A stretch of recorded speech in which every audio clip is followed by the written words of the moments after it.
Hello everyone and welcome to my YouTube channel. In today's class we are going to talk about modal verb which is can. अब can हमारे पास क्या है, उसका इस्तेमाल आपने कहाँ पर कर देना है, अब ये हमें दिखाता क्या है. So we are going to learn everything right here. अब जो हमारे पास can है, जो एक modal verb है, इसका हम can भी सिर्फ इस्तेमाल कर सकते हैं, आप can भी इस्तेमाल कर सकते हो and can have भी इस्तेमाल कर सकते हो. ये हमारे पास इसके फॉर्म्स हैं, मतलब can के साथ आप क्या क्या इस्तेमाल कर सकते हो. तो कैन के साथ आप कैन लगा के फर्स्ट वर्ब इस्तेमाल कर सकते हो. आप कैन के साथ आप बी लगा के भी इस्तेमाल कर सकते हो. कैन के साथ आप हैव लगा के भी इस्तेमाल कर सकते हो. So you have to be clear about can. अभी हमें दिखाता क्या है, so we are going to learn that can जो हमारे पास मॉडल वर्ब है. तो ये हमें जो चीज़ें दिखाता है वो यहाँ पर मैं बताता चलूँ आपको कि ये हमें दिखाता है एबिलिटीज़, इसके साथ साथ ये हमें आल्सो दिखाता है पॉसिबिलिटीज़, और इसके साथ साथ ये हमें दिखाता है also a kind of position.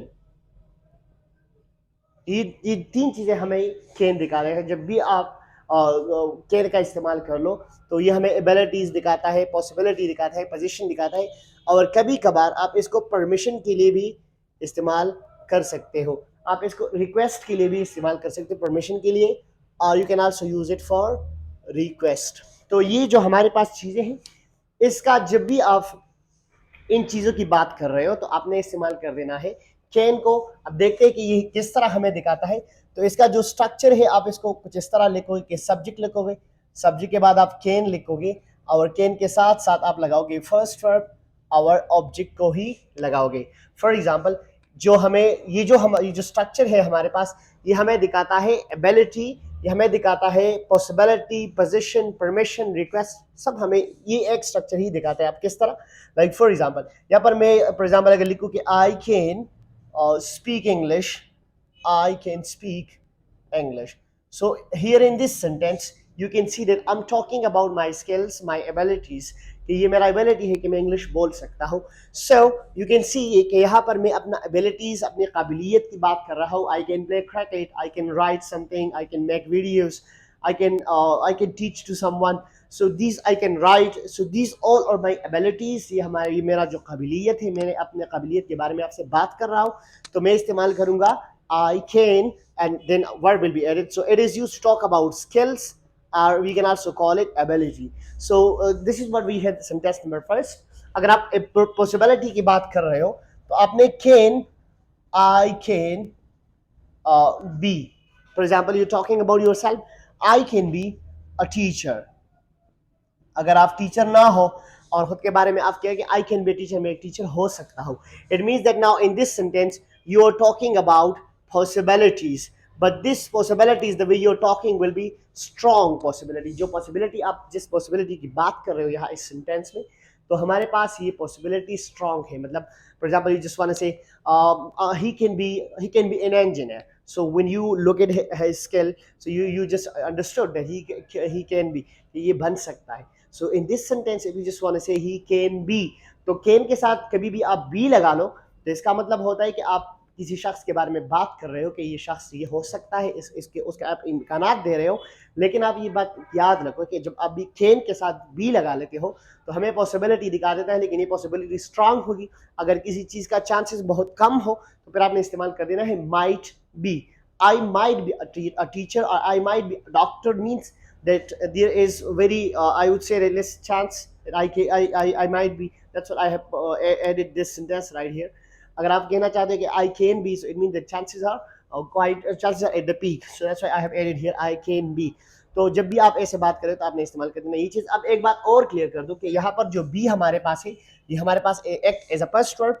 तो इस बी के बाद आपने दो चीज़ों का इस्तेमाल कर देना है. या तो आप नाउन लगाओगे, तीन चीज़ों का, सॉरी, या तो आप नाउन लगाओगे, या तो आप एडजेक्टिव लगाओगे, और या आप थर्ड वर्ब लगाओगे. लेकिन जो थर्ड वर्ब आप लगाते हो उसका सब्जेक्ट वो शख्स नहीं होना चाहिए जो काम करता हो. फॉर एग्जाम्पल अगर मैं कहूँ कि इंग्लिश कैन बी स्पोकन, तो यहाँ पर इंग्लिश कैन बी स्पोकन, जो शख्स इंग्लिश बोल सकता है वो उसके बारे में बात में नहीं कर सकता. English can be spoken. So it mean that in this sentence if I put third form third after B, अगर बी के बाद मैं थर्ड वर्ब लगाता हूँ यहाँ पे, तो इसका मतलब ये होता है कि मैं एक काम की बात कर रहा हूँ जो हुआ है, लेकिन इसका जो शख्स है, जो जिसने काम किया है, जो डूअर ऑफ एन एक्शन है, जो सब्जेक्ट है, वो मिसिंग होनी चाहिए.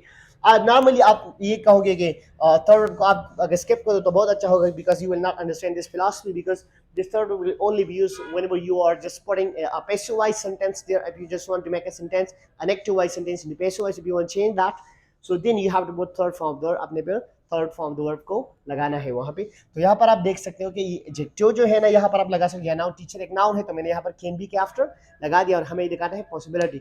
अगर आप किसी शख्स के बारे में बात करें कि वो रास्ते पर होगा या हो सकता है, he can be on the way, he can be on the way, so again on can be on the way, वे हमारे पास नाउन है, कैन बी के साथ मैंने फिर से नाउन का जो कॉम्बिनेशन है वो कर दिया। अगर आप कहना चाहते हैं I can be happy, he can be happy, she can be happy, so it means that still I am talking about possibilities. तो पॉसिबिलिटी की बात जब कर रहे हो तो कैन बी आपने लगा देना है। अब पोजीशन की बात जब हो रही हो तो आपने क्या कर देना है, एबिलिटी की बात क्लियर होगी, पॉसिबिलिटी की बात भी क्लियर हो गई, पोजीशन की बात आप कर रहे हैं तो आपने लगा देना है आई। फॉर एग्जाम्पल आई को मैं चेंज करें, इसको मैं कर देता हूँ can have he can have a car. Now what does it mean? He can have a car. उसके पास गाड़ी हो सकती है. It means that still you're talking about possibilities, but possibility के साथ आप किसी शख्स की पोजीशन की बात भी कर रहे हो कि उसके साथ ये हो सकता है उसके पास. He can have a bike. He can have a car.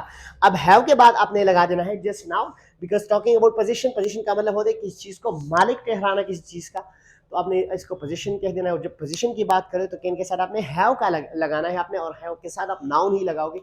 तो he can have is again possibility, लेकिन इस हमें पॉसिबिलिटी हम पोजीशन की करें, किसी शख्स को किसी चीज़ का मालिक करार देते हैं, ऑनर करार देते हैं, तो फिर आपने इस्तेमाल है can have. I can have bike, I can have, now in this sentence when I say I can have, so it means मेरे पास हो सकता है, it means that I'm talking about something that I don't have right now but हो सकता है। लेकिन you're talking about someone, अगर किसी शख्स के बारे में बात करें okay, he can have this thing, it means that you don't know that literally he has right now or he doesn't have। so अब इसके बारे में आप नहीं जानते। अगर मैं कह दूं कि he can have a bike, अब इसका मतलब क्या होता है कि उसके बारे में मैं नहीं जानता कि है कि नहीं है, तो मैंने पॉसिबिलिटी कर दी, और पॉसिबिलिटी पोजीशन के बारे में मैंने शो करी, तो यही हमें एक तरह की पोजीशन दिखा देता है। अगर मैं खुद का बात करूँ कि I can have a mobile phone, so it means that in the future I will have, so फिर फ्यूचर की तरह रेफरेंस दे देता है, तो आपको ये क्लियर होना चाहिए यहाँ पे। And it can also be used to take permission from someone और to ask for a request, so you can also put there, but you have to be clear कि अगर आप परमिशन और रिक्वेस्ट के लिए कैन का इस्तेमाल करना चाहते हो तो आपने कैन का इंट्रागर जो स्ट्रक्चर है वो लगाना है वहाँ पे। Like I would say that can I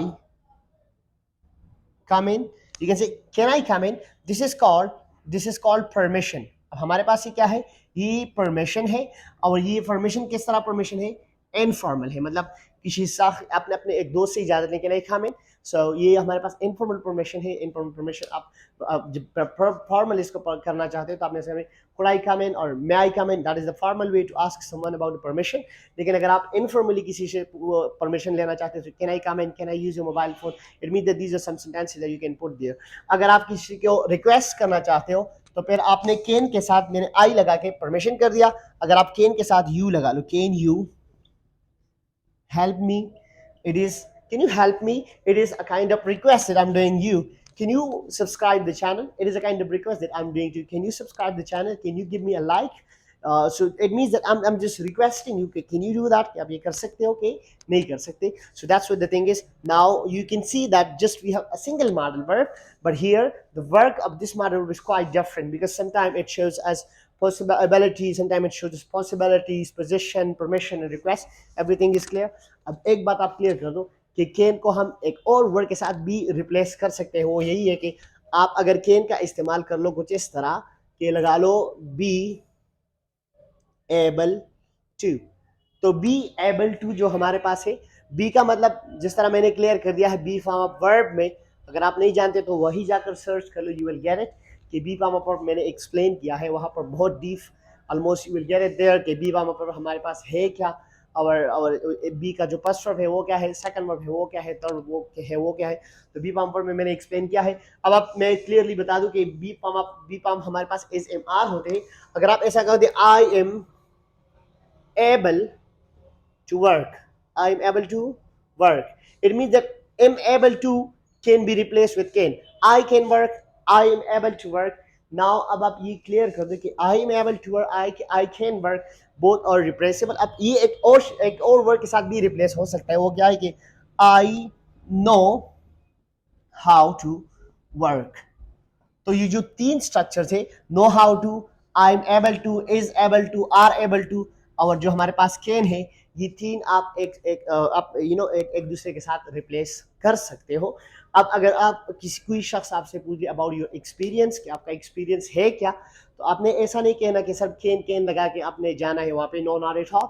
you have to change your sentences, one sentence when it is said you have to change that into another sentence. Another, like for example, I just want to say, if you're asking me that what are your abilities, so I would say I can use computer, I'm able to speak English, and I know how to deal with someone.